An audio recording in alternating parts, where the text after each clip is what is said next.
എത്ര വലിയ ദുഷ്ടനാണെങ്കിലും അയാൾ മരിച്ചു കഴിഞ്ഞാൽ അയാളെക്കുറിച്ച് നല്ലത് പറയുക എന്നതാണല്ലോ മലയാളികളുടെ ഒരു രീതി.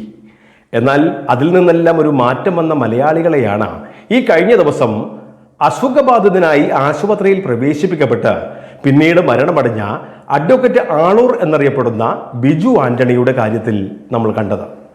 തൃശൂർ എരുമപ്പെട്ടി സ്വദേശിയായ വെറും 55 വയസ്സ് മാത്രം പ്രായമുള്ള അഡ്വക്കേറ്റ് ആളൂരിൻ്റെ മരണവാർത്ത മാധ്യമങ്ങളിൽ വന്നു തുടങ്ങിയപ്പോൾ ആദ്യമൊരു ആശ്ചര്യമാണ് ജനങ്ങളിൽ ഉണ്ടാക്കിയതെങ്കിലും പിന്നീട് അങ്ങോട്ട് ഇവൻ ചത്തത് നന്നായി എന്നും ഇവന്റെ മരണം നേരത്തെ ആവേണ്ടതായിരുന്നുവെന്നും ഇനി ഇങ്ങനെ ഒരുത്തൻ ഭൂമിയിൽ ജനിക്കാതെ വരട്ടെ എന്നിങ്ങനെയൊക്കെയുള്ള നൂറുകണക്കിന് അഭിപ്രായ പ്രകടനങ്ങളാണ് നിമിഷ നേരം കൊണ്ട് സോഷ്യൽ മീഡിയയിലും മറ്റും ഇങ്ങനെ നിറഞ്ഞത്.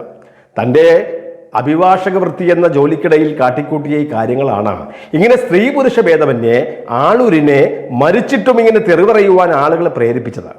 കേരള മനസാക്ഷിയെ ഒന്നടങ്കം ഞെട്ടിച്ച ഒരു സംഭവമായിരുന്നല്ലോ 2011 ഷൊർണൂർ സ്വദേശിനിയായ സൗമ്യയെ ട്രെയിനിൽ നിന്നും തള്ളിയിട്ട് അന്ന് കൊന്നത്. ആ കേസിലെ പ്രതിയായ ഗോവിന്ദച്ചാമിക്ക് വേണ്ടി കോടതിയിൽ ഹാജരായതും അയാളെ വധശിക്ഷയിൽ നിന്നും രക്ഷപ്പെടുത്തിയതൊക്കെ ഈ അഡ്വക്കേറ്റ് ആളൂരായിരുന്നു. ഈ കൊടും കുറ്റവാളിക്ക് വേണ്ടി ഹാജരാകാതെ ഇവിടുത്തെ എല്ലാ വക്കീലന്മാരും മാറി നിന്നപ്പോഴാണ് ആളൂര് സ്വയം തയ്യാറായി ഇങ്ങനെ ഗോവിന്ദച്ചാമിക്ക് വേണ്ടി മുന്നോട്ട് വന്നത്. അതുകൊണ്ട് തന്നെയാണ് ആളൂരിൻ്റെ മരണവാർത്ത അറിഞ്ഞയുടൻ അന്ന് കൊല്ലപ്പെട്ട സൗമ്യയുടെ അമ്മയുടെ പ്രതികരണം വളരെ സന്തോഷ രൂപത്തിൽ വന്നത്. ഈ മരണവാർത്ത തന്നെ ഏറെ സന്തോഷിപ്പിക്കുന്നുവെന്നും ഇനി ആ നരാധമന്റെ മരണവാർത്ത കൂടി കേൾക്കണമെന്ന ഒരു ആഗ്രഹമാണ് ആ അമ്മ പങ്കുവച്ചത്.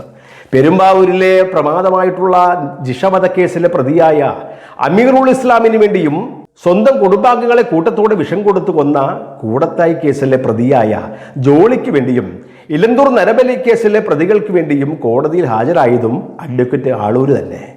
എന്തിന് ഇന്നും കേസുകൾ അവസാനിച്ചിട്ടില്ലാത്ത സിനിമാ നടിയെ ആക്രമിച്ച കേസിൽ പ്രതിയായ പൾസർ സുനിക്ക് വേണ്ടിയും 500ഓളം മോഷണ കേസുകളിൽ പ്രതിയായ കേരളത്തിൽ വന്ന് മോഷണം നടത്തുന്നതിനിടയിൽ അന്ന് പിടിയിലായ ബണ്ടിച്ചോർ എന്ന ആ ദേവേന്ദ്ര സിംഗിന് വേണ്ടിയും കോടതിയിൽ ഹാജരായത് ഈ ആളൂർ തന്നെ. അങ്ങനെ സമൂഹത്തിലെ അധമന്മാർക്ക് വേണ്ടി മാത്രം നിലകൊള്ളുന്ന ഒരു അഭിഭാഷകനെന്ന ഒരു ദുഷ്പേര് മാത്രമാണ് ഈ അഡ്വക്കേറ്റ് ആളൂരിന് സ്വന്തമായി ലഭിച്ചത്. ആർക്കു വേണ്ടിയും കോടതിയിൽ ഹാജരാകുക എന്നതാണ് ഒരു വക്കീലിൻ്റെ കടമയെങ്കിലും പ്രഥമ ദൃഷ്ട്യാ ബോധ്യമാകുന്ന ഈ കേസുകളിലും ഒരു മനസ്സാക്ഷിക്കുത്തുമില്ലാതെ പണത്തിന് വേണ്ടി മാത്രം നിലകൊണ്ട ആളൂരിനെ പോലെയുള്ളവർ മരണപ്പെടുമ്പോൾ പിന്നെ സന്തോഷിക്കുകയല്ലാതെ പിന്നെ സങ്കടപ്പെടുവാൻ പറ്റുമോ? അതാണിപ്പോൾ ജനങ്ങൾ ഇവിടെ പങ്കുവച്ചത്. സമൂഹത്തിലെ ക്രിമിനലുകളുമായി മാത്രം ഈ ചങ്ങാത്തം ഉണ്ടായിരുന്ന തികഞ്ഞ ഒരു മദ്യപാനിയും ശ്രീലംബടനുമായിരുന്ന അഡ്വക്കേറ്റ് ആളൂര് അയാളെ അടുത്തറിയുന്നവർക്ക് എല്ലാവർക്കും അറിയാം അയാൾ എത്രക്കാരനാണെന്ന്.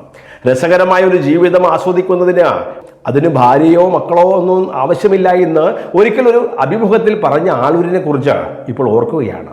അതുകൊണ്ട് അയാൾ വിവാഹം കഴിച്ചിരുന്നില്ല. ഒരു ദുർനടത്തിപ്പുകാരനായി ഇങ്ങനെ ജീവിതം നയിച്ചില്ലായിരുന്നുവെങ്കിൽ ഈ 55-ാം വയസ്സിൽ അയാൾ മരണപ്പെടുകയില്ലായിരുന്നു. ഈ കഴിഞ്ഞ ദിവസം ആത്മഹത്യ ചെയ്ത ഒരു പീഡനക്കേസിൽ പ്രതിയായിരുന്ന അഡ്വക്കേറ്റ് മനു, അദ്ദേഹം ആളൂരിൻ്റെ ഓഫീസിൽ ചേർന്ന് ഇങ്ങനെ അദ്ദേഹത്തോടൊപ്പം പ്രവർത്തിച്ചിരുന്ന ഒരാളാണല്ലോ.